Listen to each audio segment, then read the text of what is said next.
Hello नमस्ते। अहिले हामी ब्रदर्स एकाडेमी धरानमा छौँ।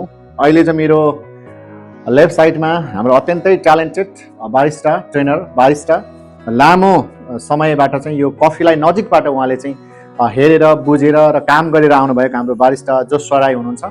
उहाँलाई हामी हार्टली वेलकम गर्दैछौँ एकाडेमीमा। उहाँले सिक्नुभएको आफ्नो व्यक्तिगत पर्सनल उहाँको नलेजहरू कफीलाई कसरी उहाँले चिन्नु भएको छ, कफीलाई कसरी बुझ्नु भएको छ भन्ने कुराहरू उहाँ आफ्नो अनुभवहरू सेयर गर्न चाहनुहुन्छ। लामो समयदेखि उहाँ देश र विदेशमा रहेर उहाँले काम गर्नुभएको अनुभव छ।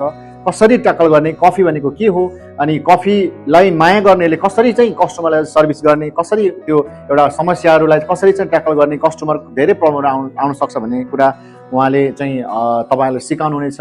यदि ब्रदर्स एकाडेमीमा बारिस्टा सिक्नको लागि तपाईँ आउन चाहनुहुन्छ भने तपाईँलाई अत्यन्तै राम्रो मौका छ। अब हामी बेलुका 6 देखि 8 बजे बेलुका 2 घन्टाको फेरि एक्स्ट्रा क्लास हामी थप्दैछौँ।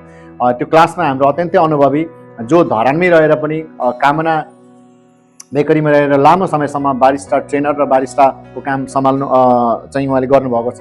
र तपाईँले पनि यदि उहाँको अनुभव र उहाँको स्किल्सहरू तपाईँ आफू लिन चाहनुहुन्छ भने तपाईँ अवश्य पनि ब्रदर्स एकाडेमीमा तपाईँ भिजिट गर्नुहोस्।